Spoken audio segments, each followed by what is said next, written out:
Bienvenido a Nice to Feed You Cuerpo, Mente, Bolsillo. En el episodio de hoy voy a hablaros de mis inversiones, de mis fuentes de ingreso, y esto va relacionado con el vídeo anterior en el que os hablaba sobre cómo repartía yo mis ingresos para seguir haciendo inversiones y de cómo conseguir esta mal llamada libertad financiera, porque al final nunca vas a ser libre financieramente a no ser que tengas millones de euros en el banco. Si tienes que tener, por ejemplo, como es mi caso, pisos, pues es libertad, sí, pero siempre vas a estar atado, en este caso, a un gobierno que puede cambiarte las reglas. Si tienes inversiones en fondos, siempre vas a estar atado a que ese fondo se pueda hacer líquido. Si los tienes en oro, vas a estar atado a poder venderlo. En cripto, que suba o que baje. O sea que al final todos ansiamos ser libres económicamente hablando, que no dependamos de nada, pero siempre vamos a depender de algo. Vamos a intentar llamar esto no libertad financiera, sino yo lo llamo más bien paz financiera, porque estás en paz con tus finanzas y sabes que las controlas tú y no te controlan ellas a ti, y puedes hacer lo que tú quieras porque sabes que detrás tienes algo que te respalda. Así que os cuento un poquito cuáles son mis fuentes de ingreso, cuáles son mis inversiones y cómo esto me ayuda a seguir creciendo. Lo primero de todo, fuente de ingreso. Bueno, la fuente de ingreso principal, como la gran mayoría de gente en este país, es la nómina. Tengo una nómina del trabajo que hago y esa nómina es la que me permite hacer más inversiones, porque es una nómina relativamente alta, me permite ahorrar bastante, como os decía con el método el otro día, me permite ahorrar bastante y me permite invertir bastante. Así que bueno, como siempre os he dicho, si vuestra nómina es baja o tenéis bajos ingresos, hay que intentar que esos ingresos sean lo más alto posible para empezar a invertir y hacer que otros ingresos pasivos os ayuden. Ahora bien, ¿cuáles son mis ingresos pasivos a día de hoy? Bueno, a día de hoy tengo inversiones, como os decía, inversiones inmobiliarias. En este caso tengo 9 inversiones inmobiliarias que me dan una renta mensual. Todos los meses me entra dinero de esas inversiones porque son pisos que están alquilados y que me van rentando todos los meses. Esas rentas mensuales, como os dije, parte de esas inversiones, de ese dinero que entra, lo uso para seguir invirtiendo, parte lo uso para ahorro y parte para quitarme deuda, con lo cual puedo seguir invirtiendo porque el banco me sigue financiando. ¿Cómo me suelo financiar yo? Bien, actualmente prácticamente todos los pisos que tengo los tengo con hipoteca, y la forma de que el banco te siga dando hipoteca es, como os dije, ponerse guapo para el banco. Es decir, vamos a hacer que el banco vea nuestros números que están en orden. Suele ser que no tengas más de un 30 o 35% de endeudamiento en función de tus ingresos. Es decir, si ingresas 1.000 euros, no tendrías que tener préstamos por valor de más de 300 euros. Evidentemente, si tienes un piso alquilado que te está dando una renta con una hipoteca, la hipoteca te va a sumar esos gastos. Una hipoteca de 200 euros, por ejemplo, si lo tienes alquilado en 500, pues si tienes 1.000 euros más 500 de renta, son 1.500, tendrías 200 de gasto. Entonces de ahí el banco te dirá que, bueno, tu tasa de endeudamiento es X. Aquí es importante una cosa que yo no sabía y que depende del banco en el que vayas, te lo harán o no.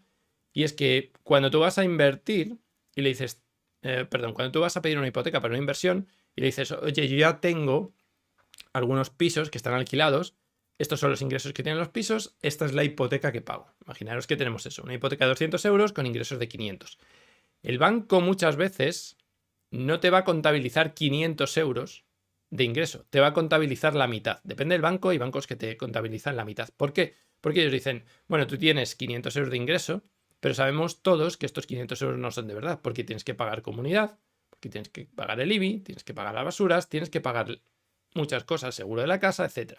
Con lo cual, hay bancos que te dicen, si tú estás ganando 500 euros o si tú estás ingresando 500 euros de este piso, yo te voy a contabilizar 250.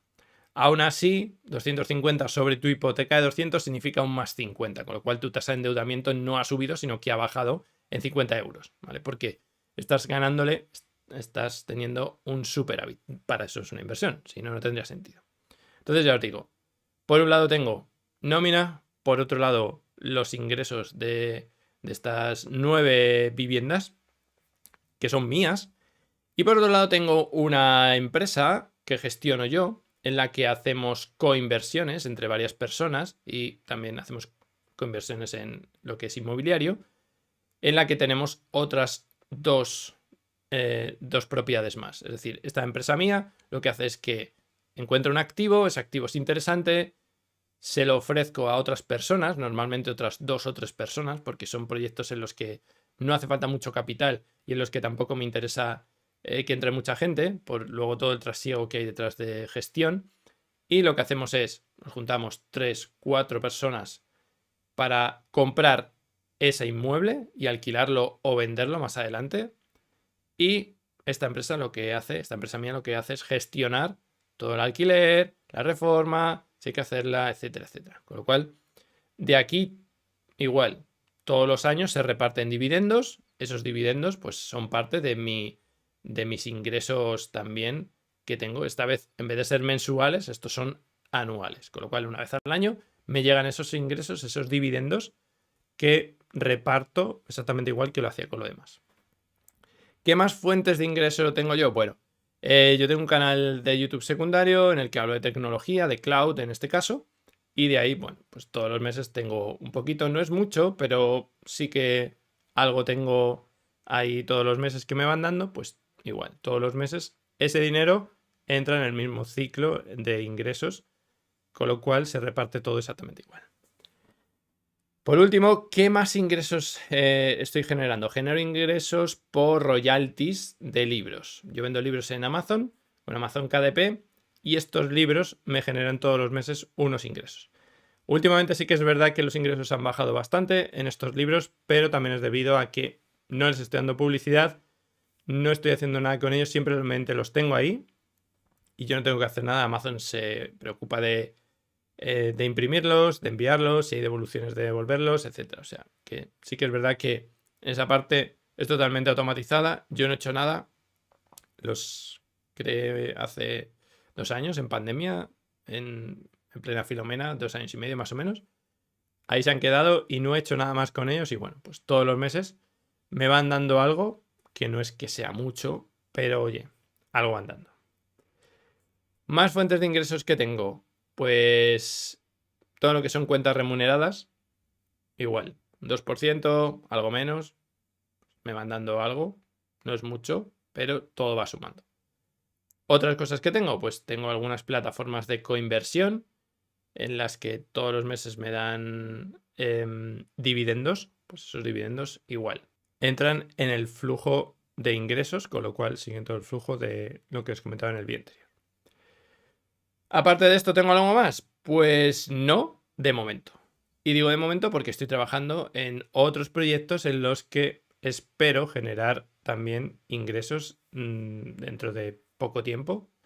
Y que bueno, ya os iré desvelando aquí. Si seguís conectados al canal, los podréis conocer. Pero de momento no tengo más fuentes de ingresos. Estos son los ingresos normales, por así decirlo, que tengo. Recordad que yo os decía, bueno, cuando quiero invertir, yo lo que hago, cuando me quiero comprar un piso de inversión, lo que hago es, en la parte de ahorro, parte de ese fondo de ahorro lo destino a esa compra del piso, pero también hay veces que me compensa sacar de fondos indexados parte para esa compra. Hay mucha gente que no está de acuerdo conmigo en esto y lo he hablado con ellos y bueno, es otra forma de verlo en la que para ellos los fondos indexados son algo que no van a tocar nunca, que son a largo plazo, que solo los van a recuperar una vez que se jubilen, es decir, dentro de 30 años, 25 años.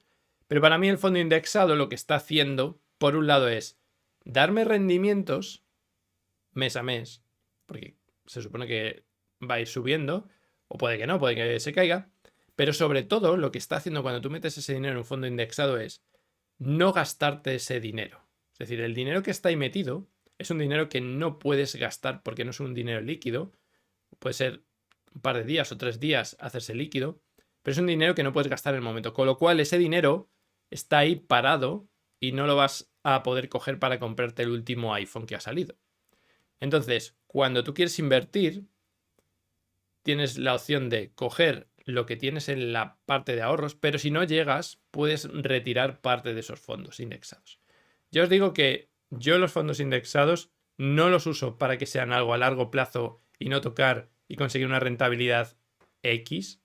Ya sé que es lo que muchos libros venden, pero mi fórmula no es esa. Mi fórmula está más encarado al sacar ese dinero para crear otros ingresos pasivos que me den flujo de caja constante.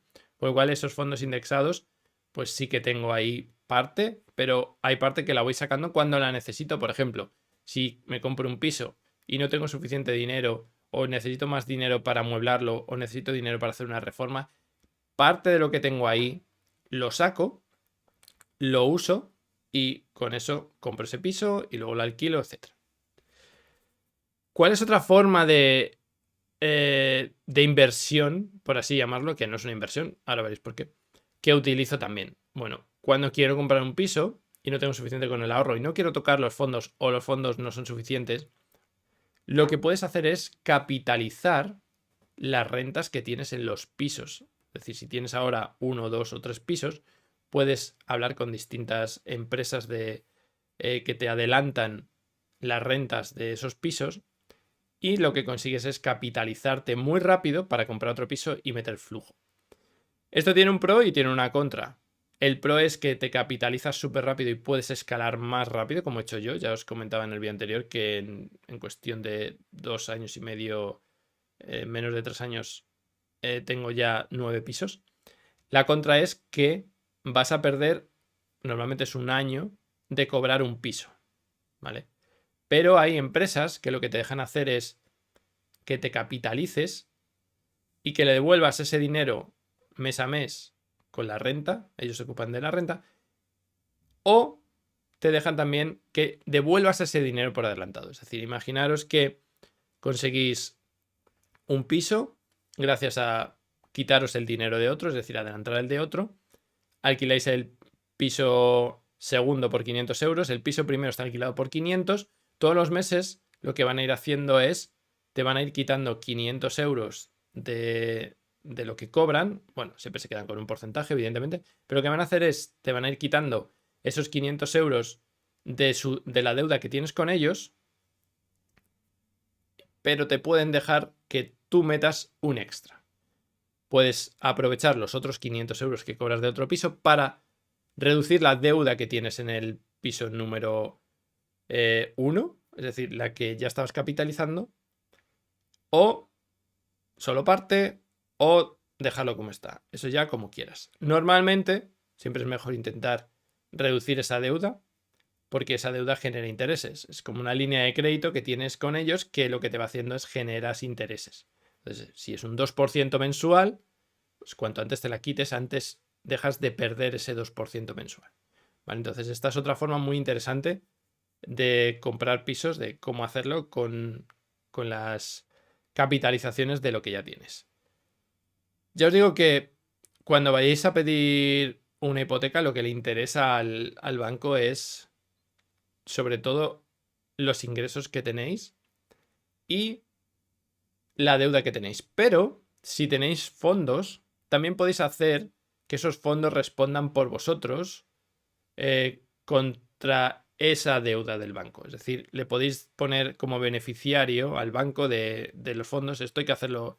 Son técnicas avanzadas, pero podéis, si tenéis un fondo con 10.000 euros, poner que el banco sea el beneficiario. En caso de que tú no pagues, pues te quitarían ese fondo, ¿vale? Pero bueno, estas son técnicas avanzadas que tendréis que hacer, ¿vale? O sea que hay muchas formas de capitalizaros para invertir. Cada caso es distinto. Si creéis que no podéis invertir, os reto a que cambiéis esa mentalidad y que penséis por qué tenéis esa mentalidad de que no puedo invertir, no me van a dar una hipoteca, porque no es así. Ya os digo, yo tengo 8 hipotecas y el banco siempre que voy me dice, mientras puedas pagarlas, tu ratio de endeudamiento sea bueno, no hay ningún problema en que tengas 15, 20, 50 hipotecas, ¿vale? Entonces, ahí sí que es verdad que hay una mentalidad que incluso yo tenía de no te van a dar más de una hipoteca y es mentira. Y hay otra mentalidad de, oye, resulta que no hace falta que tengas todo el dinero para hacer algo, sino que puedes hacer técnicas avanzadas con los bancos para que te den dinero de una forma o de otra. Así que ya sabes, no te pongas límites, empieza a invertir. Como siempre digo, el mejor momento para invertir era hace de 10 años, el segundo mejor momento es ahora. Si no has invertido nada, si no estás pensando en tu futuro, es el momento de que empieces a pensar en tu futuro hoy, cuando lo tenías que haber hecho hace 10 años, pero bueno, como ya no puedes volver atrás en el tiempo, empieza a hacerlo hoy, empieza a invertir, empieza a buscar esos ingresos pasivos que te ayuden a tener un extra al final de tu vida laboral o incluso a dejar tu vida laboral en unos años, como estoy intentando hacer yo y como creo que, si todo va bien, podré hacer en 2-3 años a este paso, siempre y cuando, ya os dije, que mi vida laboral no es que vaya a dejar de trabajar, pero voy a poder centrarme en proyectos que yo quiera sin tener que depender de proyectos que no quiera. Ahora mismo yo estoy muy feliz en mi trabajo, pero también me gustaría poder dedicar menos horas a ese trabajo y a lo mejor viajar o estar más con mi familia o hacer multitud de otras cosas que no puedo porque tienes que estar trabajando 40 horas semanales. Pues en vez de poder trabajar 40, si puedo trabajar 20 horas semanales o 15 horas semanales, pues mucho mejor. Así que, ya os digo, empezar a invertir cuanto antes. Si no has empezado a invertir, invierte lo que sea. Ya os dije en el anterior vídeo la fórmula que usaba yo. Invierte en fondos indexados, invierte en oro, invierte en inmobiliario, pero invierte en algo. No dejes tu dinero ahí, no gastes tu dinero solamente, pero recuerda también, no te obsesiones, como os decía. La obsesión con el no gastar tampoco es buena. Tenemos que disfrutar de la vida, evidentemente, pero tenemos que pensar en el futuro. Así que ese balance que os decía yo en unos vídeos anteriores, en un podcast anterior, sobre cómo Rami Sethi decía que debíamos vivir nuestra vida rica sin dejar de lado oye, tienes que ahorrar para el final de la vida, pero también tienes que disfrutar lo que estás haciendo en esos años. O si no, llegarás a los 65 años o 70 años con mucho dinero sin haber hecho nada porque estás viviendo una vida súper austera para tener el máximo después. Y como digo yo siempre, si mañana te atropella un autobús, ¿qué pasa?